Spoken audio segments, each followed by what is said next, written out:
Good afternoon, Thank you. sir.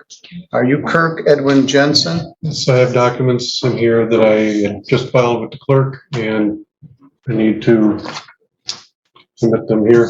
Is that this thing called non-statutory abatement? That's it. All right, I got it. I provided a copy to Miss Davis.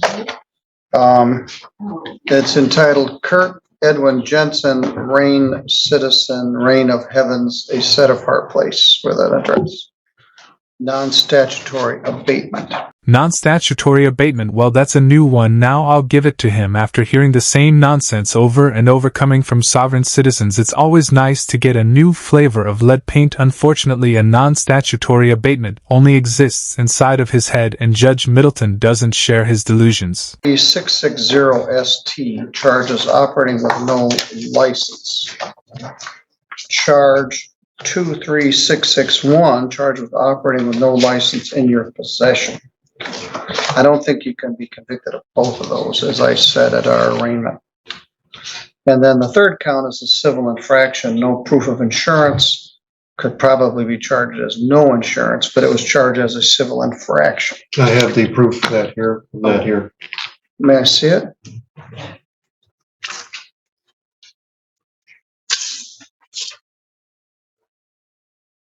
All right, that's the person that owned the car. Correct. Yep. All right. Let Debbie see that. All right. We had kind of a chase our tails around at the time of the arraignment. You are, what do you wish to be, a Reign citizen? I have a social compact and a body politic, which gives the authority for the credentials that I had when I had given them to Mr. Brooks at the time. When you say your credentials, are you talking about your first place ribbon in the crayon eating contest, or are you talking about the fake driver's license and passport that you gave to the police officers to identify yourself? And The officer that wrote the ticket. right. You had said that you were going to try to get those from him and see them for yourself. Yeah, I don't know whether Miss Davis got that or not. We did get additional information from the agency in Detroit regarding passports, and they confirmed that they are fraudulent. So if this doesn't get resolved today with the plea as charged to these misdemeanors, then we will be amending. And just like that, your dumbass decision to forge your own homemade passport is gonna come back to bite you in the ass. That is, if you decide not to plead to the misdemeanors today. But if there's anything that we should have learned about sovereign citizens by now, is that they'd rather face the felonious future than admit they were wrong for a less detrimental lifetime. Different things. The common vernacular term had become sovereign citizen. And I do not claim that in any way, shape, or form. All right. I rebut that. I completely rebut that statement. All right. Well, I tried to think of a term for it. Well, Just a minute. Okay. Let me get my thoughts together here. We had a guy, Mr. Aiken, a couple of weeks ago, and we went round and round with him, and he wanted a jury trial, and he didn't show up, and then he was found in contempt, and he went to jail. And I said, well, how about willfully misinformed defendant? That's too cumbersome. Or willfully ignorant defendant. And then I was laying in bed between then and now, and I thought, follow me here, Mimsy were the borough groves. It's like, what the heck does that mean?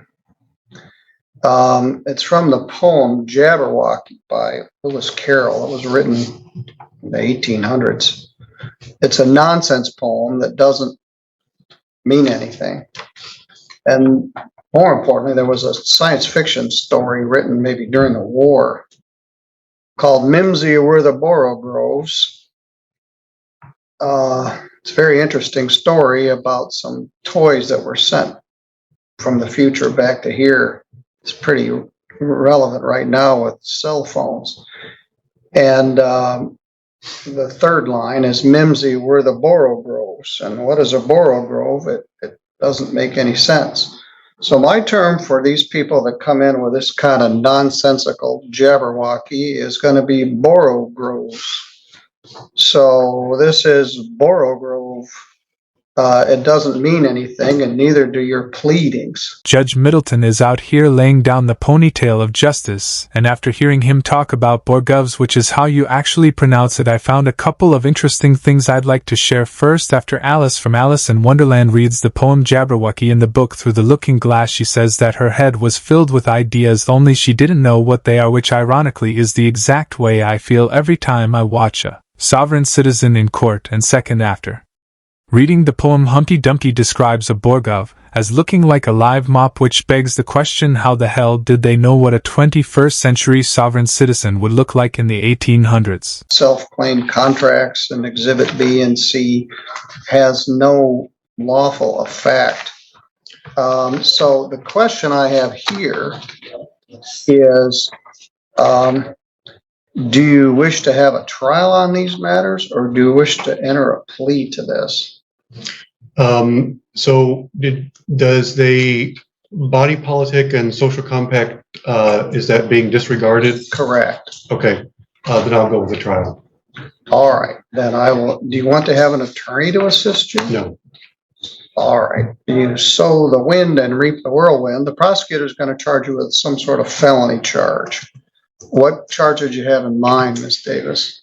I believe that Prosecutor Morgan looked it up, and it was fraudulent documentation, basically manufacturing fraudulent passport and a fraudulent license.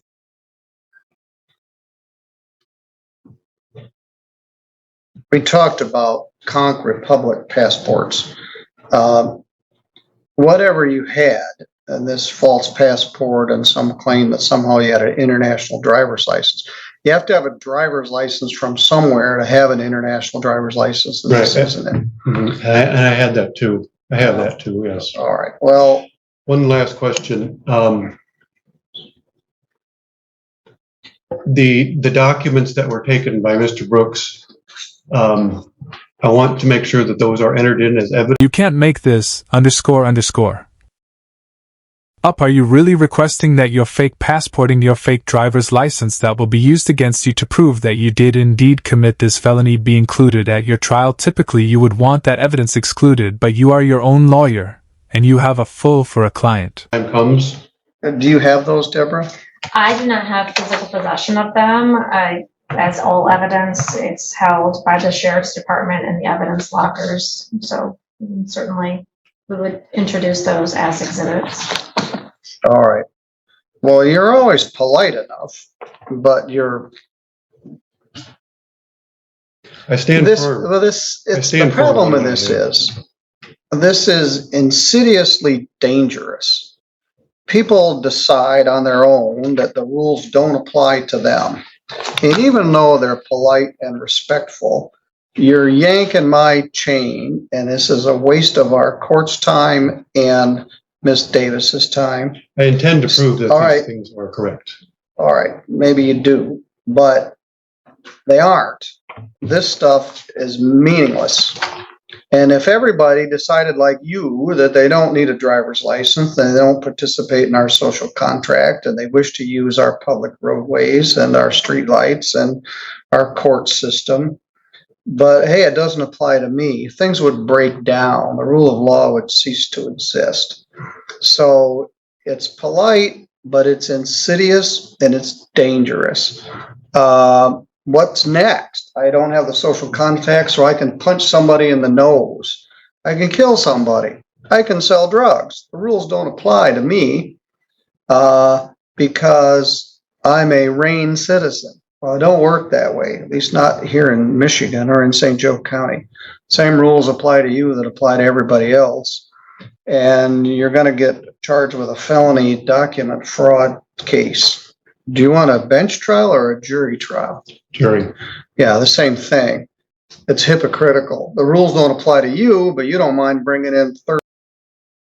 Man, I love watching Judge Middleton. He's a no-nonsense judge, and he just laid out exactly why the defendant was wrong, exactly why he gets frustrated with sovereign citizens like him, and exactly what the defendant is facing. I'm going to set for a jury trial. Mimsy, we're the Borough Groves. That's what this amounts to. 'twas brilling on their slithy ties. It's a bunch of nonsense. And, so, Mr. Borogrove, I will see you on August 16th at 8:30. Your Honor, just to clarify a few things in anticipation of that. As far as service, Mr. Jensen, will you accept service at the email that you have on this non-statutory abatement? Correct, yes. Okay, so just wanted the clarification that I'm going to send a witness list to him, make sure that he has the supplemental report from. Yeah, there is Detective one thing Steers. that it does have some merit in here.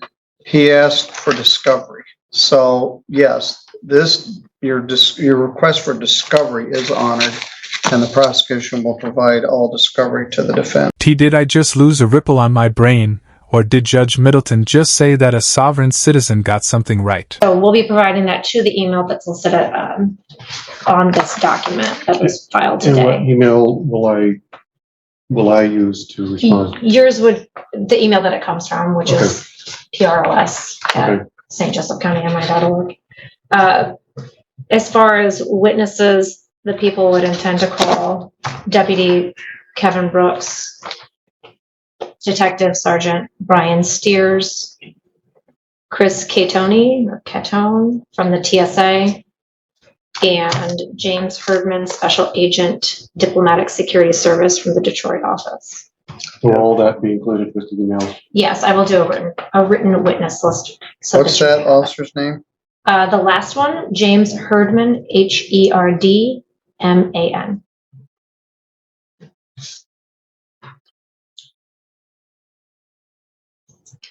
And then potentially this Cheryl Pulaski. The owner of the car? Yes. I don't believe there might have been another backup officer. Let me double check. I don't know if we'll need him, but Even though you have these mistaken beliefs, what's your objection to having an attorney to help you with this? I do not choose to have any bar or associates representing me. All right.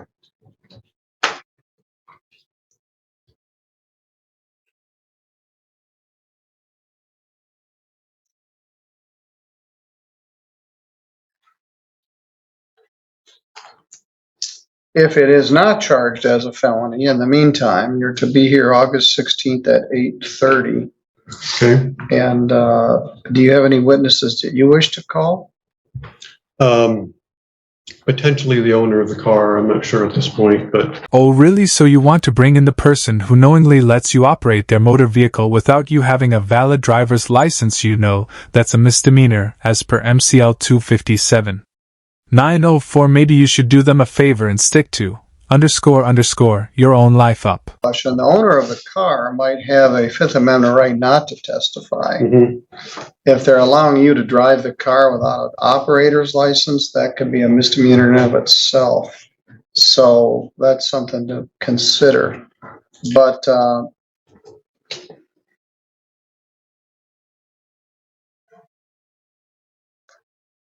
we'll address it further. We'll see what Mr. Marvin and Ms. Davis elect to do with this. for further witnesses, would Zoom be available? No, they be here live and in person. Okay. All right. Any questions? All right, you're free to go. thank you, Your Honor. So it looks like August 16th is the next court date for this __.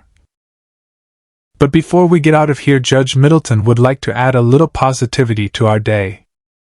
Choose to call themselves by different titles. Henceforth, I'm going to refer to this type of defendant as a Borogrove. Makes you happy? Then leave a like if you're a sovereign citizen and leave a dislike, but don't forget to leave a comment below and subscribe with notifications on so you don't miss any of my content. I'm Team Skeptic and a man, music.